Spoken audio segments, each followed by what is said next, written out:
The reason why the political killings team is still intact now is because the minister did not sign my plan. You depose your own statement immediately after General Masemola. You say you have signed the plan.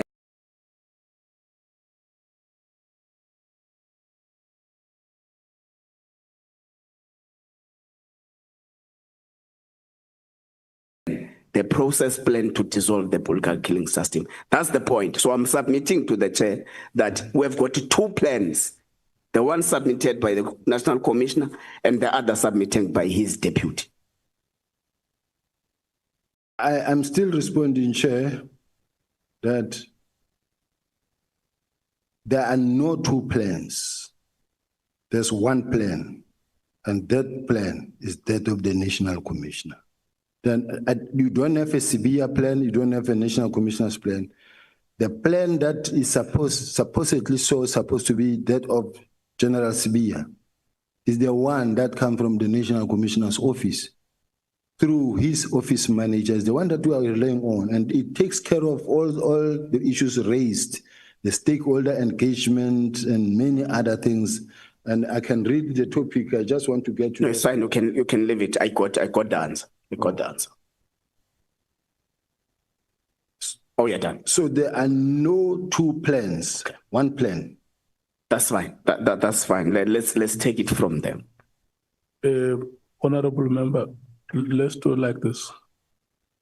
General Sibiya, did you want to refer the member to some information in your notes? Yes, Chair. Yeah, that's what I wanted let's allow him to take you through. I'm looking for that document with a signature in the body of the.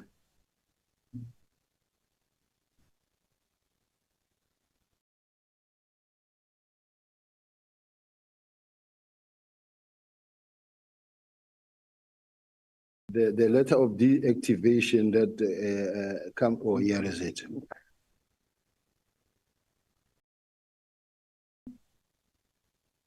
Maybe for the benefit of the public out there and the House at large, Chair, I'm requesting to read this letter in its entirety, because I want the record to be kept so that anybody who listens, they must see at what length did we go to try to take care that this document or the transition, it covers everything. Now, it reads that, can I proceed, Chair? This letter is just, and it is written to the Divisional Commissioner of Crime Intelligence. That is now after I received from the National Commissioner that says, please communicate to the team.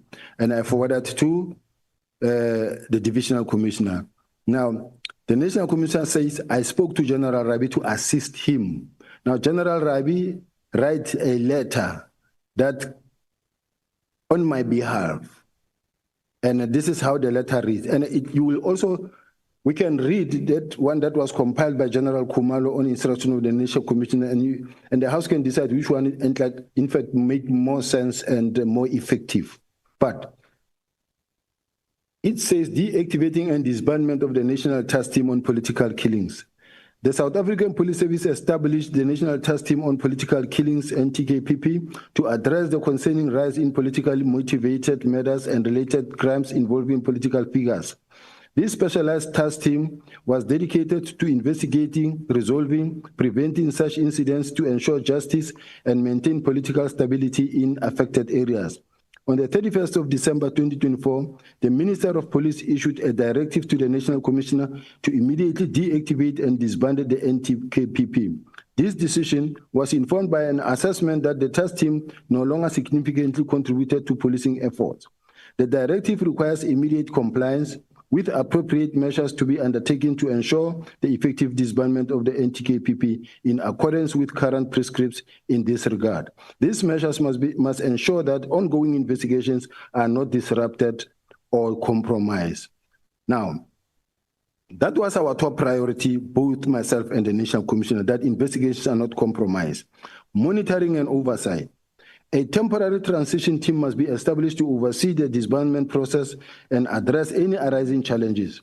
This team must regularly report progress on the status of the disbandment to the Divisional Commissioner for Detective Service and facilitate communication between NTKPP, the Division Detective and Forensic Service, and other business units. A final audit must be conducted to ensure all cases and resources have been appropriately managed during a transition and appended to the closing report. Accountability.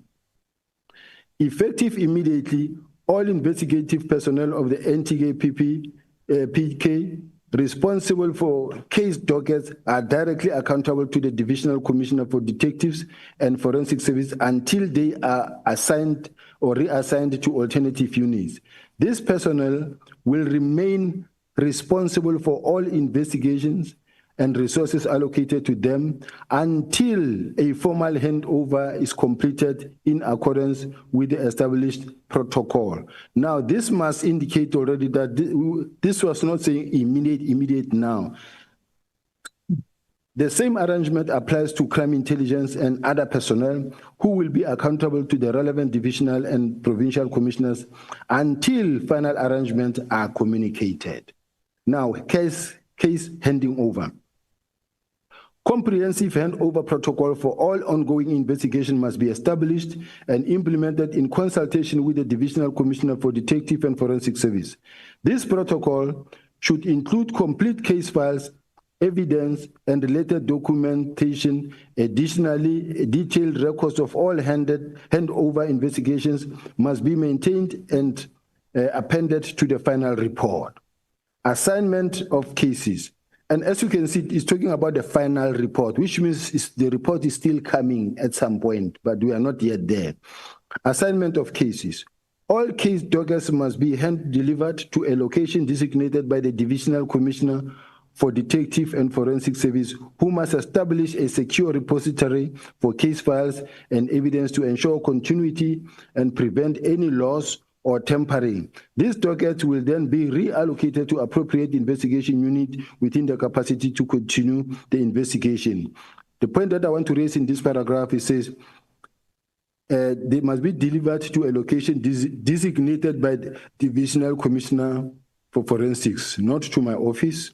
The second point that I want to indicate here is that the docket will then be reallocated to appropriate investigative unit with their capacity to continue, as they indicated even in Parliament that they will take them to murder and robbery unit, and this is what is supported by the work study investigation that has been approved by the National Commissioner himself on the 6th of June 2025. Personnel redeployment.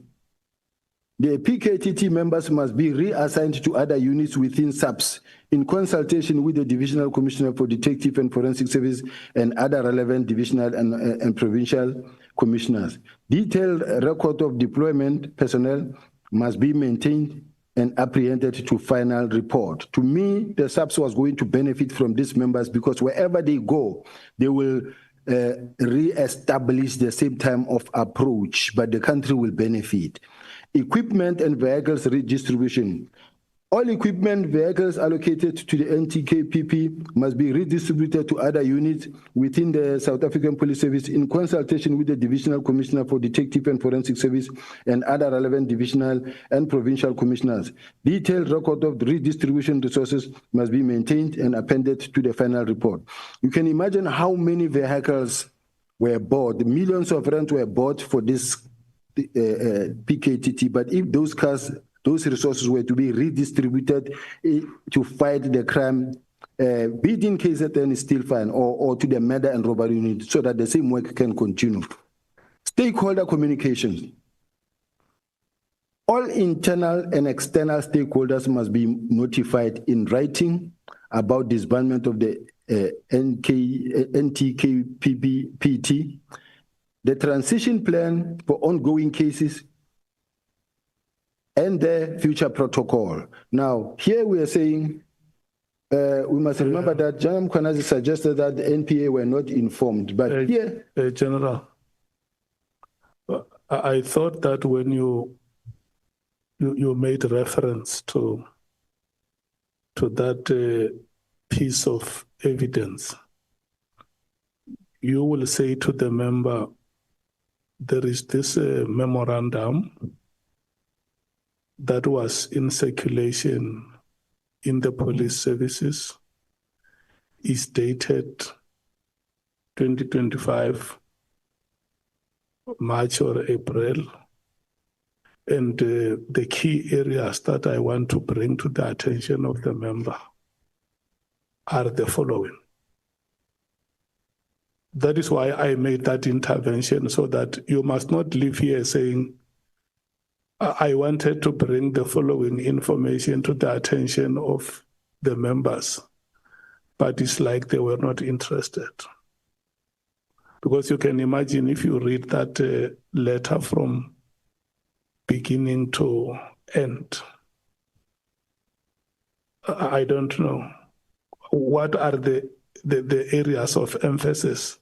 Chair, it's only 2 pages that is left, and they are not many, they are just short sentences. But what is important is also for the public to know that every step was taken to make sure that these doggers are not going to suffer, and there's a clear plan on the table on how to deal with this, because the political killing task team, it cannot live forever. It should not be a permanent structure. It's a task team. And that helps to answer the question of the member. Remember, the question is that you must demonstrate that there were no two plans. Yes. Between the police commissioner and yourself. Actually, Chair, we passed that. We're on the part where I'm asking if DPCI, NPA, and crime intelligence were consulted. I think the party is reading that all stakeholders must be notified through writing. I think we can take it from there now. Okay. Okay, so I must stop. No. Can I finish? He wants to hear the part of the stakeholders. We read past it that says they must be informed. And now this one is a plan that says inform them. This letter was intended to go to the project leader to say the stakeholder, internal and external, must be notified. In other words, the person who had to do it, if it was me, it was going to be like I was forcefully disbanding. But mine was to communicate to the team that had to do it and giving them a roadmap and say, these are the key issues that we must work on. This letter is signed by you? It's signed by me. This is the letter that the National Commission said you can sign because it's operational. And then it came via a general in the National Commissioner's office to me and said, no, the NASCOM says you can sign this operational sign. Because I have got an email that comes from the National Commissioner. But maybe before you proceed with him, because the National Commissioner, when he was here, he says, not once, but on several occasions, I told General Sibiya that he must stay out of this process, and I will handle it. And I see the letter that you are reading, because I still have another letter here written by yourself, dated April 2022, 22 April 2025. And this is the period that in his testimony, he has said to us that he have warned you in April that you must stay away from the PKTT. But then, maybe before you go back to Honorable Nhlanhla, if you can just take us through that to say, the letters that the reason why I'm asking you who signed the letter, and you say it's you, and I have this other one as well of 22. It has the same topic of, the same subject of deactivation and disbandment of the PKTT, and it's signed by yourself. How do you continue to sign these letters when the National Commissioner says, I have spoken to General Sibiya and instructed him to get out of the PKTT? because from the onset he was never involved. And I also listen to you when you speak here. When they appear before the portfolio committee, you say they, and my understanding is that when you say they, you are not there yourself. When I say they, Chair, remember at this point in time, we've got General Khumalo and General Masemola, who were presenting. I was part of the whole presentation because as far as I'm concerned, we are all part of one team. You were there in that meeting? I was in that meeting. Yeah, but when you say it here, you don't say we, you say they. Because I'm sitting with both General Masemola and Khumalo accusing me of disbanding, but they were the one doing present. I mean, in the meeting of the portfolio committee. I was there, and then the presentation we own. Okay, no, it's fine. Let's leave it there. The chair of the portfolio committee is here for sure. These are matters that he will take interest when you. Can you just go back to your communication, your correspondences, and clarify within the context of what Honorable Nhlanhla is asking, to say it appears like there are two parallel processes here, because the commissioner says, I talked General Sibiya out of this process, and even reprimanded him. It's what he told us. And for sure, this may be some of the reasons leading to your suspension, because it's what he said, that I talked him out of this process. But then it appears like you sign letters, you communicate. And he wants to know, because he says, no, listen, the minister has never signed my winding plan. And here is my deputies, my colleague, I say, look, wait here, I will handle this. And then you are reading a letter. What is the date of the letter you are reading? I think it's 17 January. Yeah, and this one is 22nd April. Help the honorable member to understand. Thank you. I'm asking, Chair, to just before I get to the honorable member, just to mention two issues. The first issue being, starting from January, when this matter arose, working with the National Commissioner, working smoothly with the National Commissioner, on the 4th of April, the National Commissioner assessing me and in all respect saying competent in everything, then his only concern that he wrote, this is the only concern that he wrote in his performance. Now it says the forensic science part of the division, detective and forensics must be paid close attention and their performance to improve. Now, because this is the time where the National Commissioner was supposed to say to me, Chief, you don't listen, you don't do this, and when I say this, you do this, and I want this to improve or this. So I'm bringing this point home that says, no, the bottom line is he assesses me positively because there's no issue. Yeah, the assessment, we recorded it, the competence and the performance index, how it has improved. You said it in a chapter and verse yesterday. I have everything on record. Go to Honorable Nhlanhla and help him to understand the context. Honorable Nhlanhla, please take me back to my trailing thought. Yeah, because you went all over and spoke about assessments and dockets. We have not arrived there. We're going there. I have to survive. We passed the issue of the two plans, Chair. It is the evidence of the general that, no, they are not two according to his knowledge. It's fine. Let's take it from there. Let's just record it as he says it. So the letter that he reads speaks about informing stakeholders internally and externally. Because, Chair, When a possibility arises for NPA, DPCI, and crime intelligence to come to this committee, we'll ask them if they know about any plan or any process to disband the political killings system. So I'm asking again to you, General, have you been able to inform those stakeholders of the directive and the plan thereof in respect of the dissolution of the political killings system? I'm asking you as a person who says you received a directive from the Office of the National Commissioner to manage this process. We are doing this, General, so they don't come here and say, no, we don't know anything about that.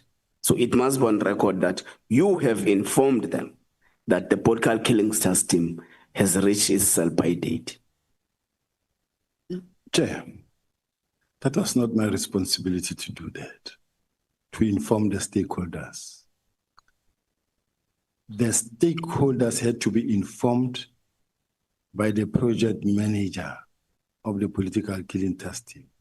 The instruction came that says, communicate this to the relevant team.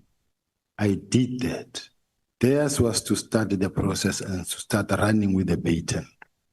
Not me running letters all over, writing letters to every stakeholder, to that one and that one, going to see that one, going to meet that one. It was the responsibility of the task team, project leader, to do it. General, you speak like someone who's operating in a peripheral environment. You are given a responsibility to head an institution as big as SAPS. Beyond that, you are given a responsibility to oversee and preside over a process of dissolving the political systems, didn't you? Was that responsibility not given to you? That's correct. Is it not your responsibility to ensure that your subordinates or your juniors do the obligations that they've been given to expedite the process? That is why I was writing those. But you can't say you can't go around with letters. The point here is you are a boss that's presiding over a process. Yes. Now, whoever you have given that obligation of writing a letter is not important for these purposes. The question is, were the stakeholders informed of the process you presided over? The stakeholders had to be informed by the project manager, not by myself. Chair, can I repeat the question? I am not asking who bears the responsibility of informing the stakeholders. Imagine today, the chair gives us, all of us as members, responsibilities one by one. And when the chair is asked outside by the media that, how are you handling this and that? And he says, no, I gave that to Ngola, it's not on me. The point, General, here is that you are presiding over the process now. You give responsibilities to the project manager. So it's upon your obligation to ensure that who you gave a responsibility actually does the responsibility given. Unless you are saying you are not aware whether those stakeholders were informed or not. Chair, all I know is that the direct instruction from the Office of the National Commissioner says, communicate to the relevant team and to prepare a close-up report. Then come a letter of the 17th that gives a roadmap that says this is what must happen. Inform the internal and stakeholders. This comes from me telling the project manager, inform the internal and external. That's the part that I could play and how far I could go. And so that's you're not aware whether that one you gave a responsibility to inform stakeholders did that responsibility? I'm not aware. Okay, let's pass that part. So in your view, what is the status of the political killing system? Just like Gen Mkhwanazi said, it's running, it's up and running. So it's not dissolved? It never was. Okay. The plan was signed,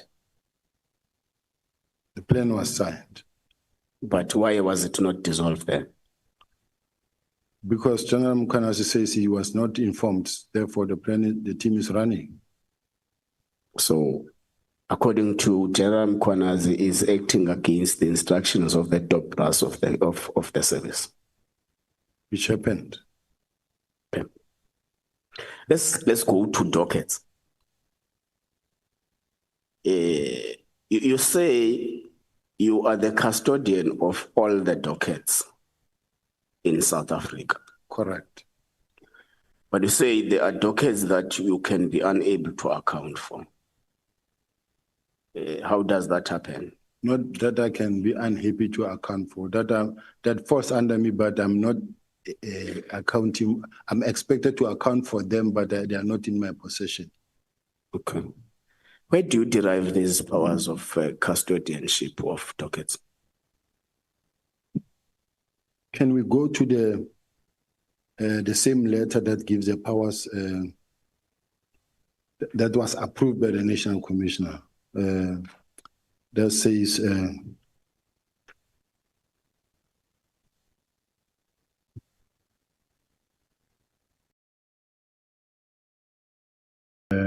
I just want the page, Chair, that says the Deputy National Commissioner Crime Detection is the custodian of all dockets in the country. In the bundle.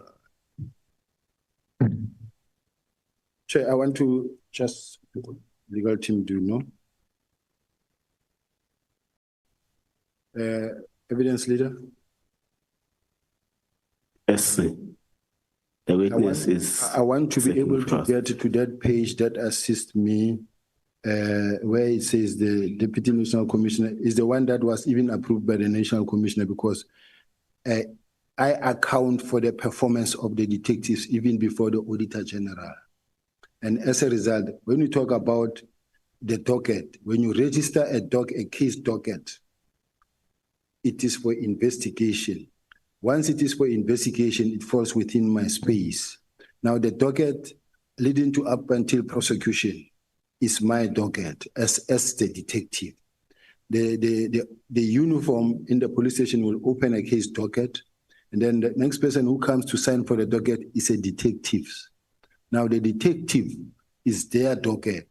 Yes, it belongs to a station for that station, because when you ask, for an example, you say you open a case in Wheatbank, it will be Wheatbank case so-and-so, Midrand case so-and-so, Devon Central case so-and-so. But the dockets belong to those stations, but I am responsible for all the dockets because I account to the Auditor General for all the dockets.